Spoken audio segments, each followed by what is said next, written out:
Kali nkwaniriza nate mu kitundu kyaffe kino ekisemberayo ddala ekyesawa yaffe ey'okubiri program the Springboard ew'omulabirizi Dr. David Livingstone Kiganda Ssalongo CFC Mengo Kisenyi the solution ground wetusinziira okubeera nga nate tubaweereza nga we nabasuubiza titugenda kubeera n'emikwano gyaffe aba MTN abamu ku bavujjirizi baffe aba National Prayer Day era Mr. Muwaya Stewart yamaze dda okubeera nga atwegattako tukwaniriza ssebo ku KTV neyanzanya balabi ba KTV yes era tuli basiimu nnyo okuba nti bwe lutuuka ebiseera nga biseera bya National Prayer Day mutwaniriza bulungi ate ne mutusobozesa okubeera ku mpewo okwogerako ne bakasitoma abaffe era mbufu obwo olw'okuba nti n'abakyenda mu South Kingdom FM baagala okuloza ku buwoomi bwa MTN na biki bye mulina mu ddakiika ntono nnyo 5 zino nsaba otuwe tulyolina ate erivudde mu MTN n'obubaka obumalako n'obutandika omwaka abalabi ba KTV kisookera ddala tubeebaza okuba nti mubeera ku mukutu guno okuba nti muwuliriza ebifa mu ggwanga ne KTV bye baleetera ffe nga MTN buli omwaka lwe guba nga guggwako tusanyukira wamu ne abalabi baffe n'abawuliriza ne bakasitoma abatuwagidde emyaka 27 okuba nti tubeera ne KTV ku lunaku lwa 31 mu National Prayer Day olunaku olwo duba lusufu nnyo okusaidi yaffe wamu ne KTV oba ne KTV nga tuleeta ebintu bingi ku bbeeyi ya wansi tubeera ne kyetwandiise router eyo ekuyamba ogenda ku internet nga yeetikkira ddala abantu 10 okuba nti mubeera ku mukutu okuba nti mulabe bigenda mu maaso ebya National Prayer Day router eyo eba etundibwa $5,000 bbeeyi twagisazidde ddala ate ne tubeerayo ne eyo bagiyita MiFi $5,000 eyeetika abantu 10 kati ate tulina kye tuyita router yo yeetikira ddala abantu 64 goba oli wa office oba muze family muli bangiko mwetaaga mufune router eyo ku $9,900 yeetika abantu 64 ate speed ziri waggulu nnyo ate ng'era tetukomye ku ekyo olwa National Prayer Day tubaleetedde essimu gye tuyita Kabode Super no simu nnungi yaseereza omanyi bwe tubeera wabweru eyo mu mikolo gyaffe waliwo obusimu buno bwe tuyita bukibaluma nanyiga talaba nagira ati atalaba naye MTN batuusaako essimu gye tuyita Kabode Super eno ya $8,000 obeera ne $8,000 onogisasula oba ogenda nayo nosalawo okusasula buli mwezi buli wiiki nusu $15,600 oba gwoba nga tosobodde osobola osasula buli lunaku nusu $800 obeere nga ogyefunira kyewetaaga kyokka jangu n'endagamuntu ate noyo atalina simu kadi MTN ku lunaku tujja gigabira bakuyungira waawo ku lunaku lwa National Prayer Day ojja kuba ogifuna ku bwere kyewetaaga tambula n'endagamuntu tulina bakasitoma abaffe abandyagadde okubeera bakasitoma ng'oyagala mobile money line manyi we tubeera wabweru eyo abantu bagamba mobile money line bazitunda nzibu zikaluba jangu mobile money line ya bwerere ejja kuba yabwere mu National Prayer Day merchant code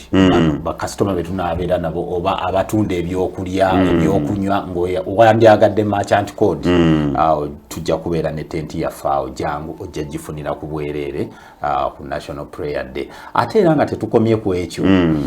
buli customer yenna olwa National Prayer Day omanyi luno lunaku luba lwakuddiza era ddala luba lwakuddiza ate nga engeri yokka ey'okuddizaamu abantu abangi KTV eno oba National Prayer Day yebasika nebaleeta buli muntu anaagula device oba router oba MiFi oba Kabode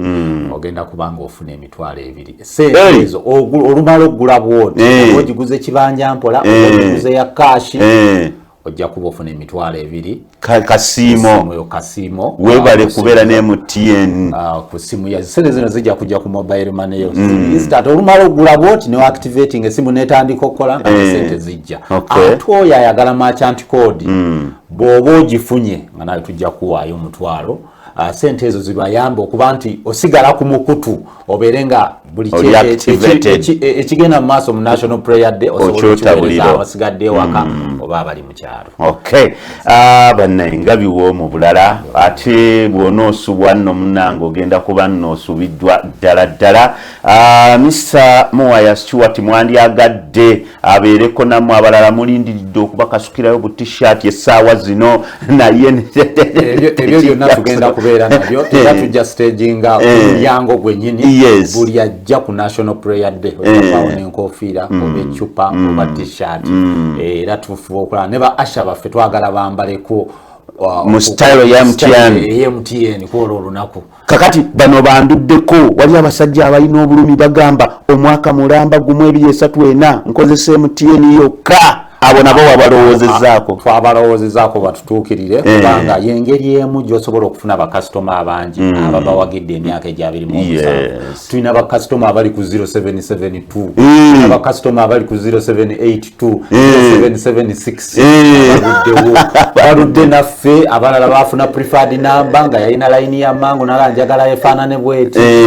kwegamba abo bo ate bo banjawulo era tujja kubanga tubafunirayo akalabo ndyaga muntu tojerabira kikulu nnyo naddala ng'ozza bujja okufuna n'ebisigadde sebo mu ddakiika emu tusiibule. Abalabi ba KTV tubeebaza okuwagira n'okulaba KTV eno National Prayer Day era tugamba nti ffe MTN tujja kwongera okutambula ne KTV ne National Prayer Day buli mwaka. Amina. Tubakubiriza nti mujje mangu ku lunaku olwo olwasatu mu olumu mujje mangu okwosenkya tubeere nga tukola ki tusabira wamu nga tugala omwaka omukadde ate nga bwe tugulawo omwaka omupya. Kale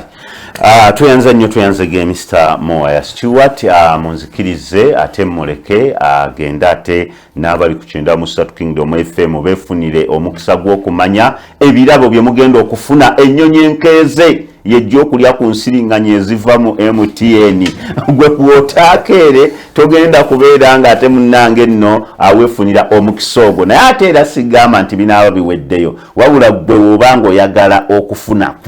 n'okufunamu nkugamba nti keera kabode t-shirts routers ez'abantu 6 myfi ez'abantu 10 airtime ekyebiri ekyo kinkutteko nnyo ekyebiri kyandindeetera okusuubula bukabode nga 8 nti buli kabode kyebiri nga lwaki sifuna kasente ako ne router ne myfi merchant code kitwalo nga kiruma wali eri ku gondi yange siyinza kubeera nga nate nvaawo banaye tetujja kusukako wano katubagalize akaseera akalungi Maxwell DJ angambye nti ateeseteeseeyo ate ka special gundi aka NPD akakubewo mu ngeri ye then ate ke kajjo tuyunga wali eri ku Zion Pashuas Prayer Mountain asobole okubeera nga naye atwongerayo. Mbagaliza akaseera akalungi nteekateeka za National Prayer Day tetuyinza kusukako wano okujjako okwolekera ekyo kyennyini.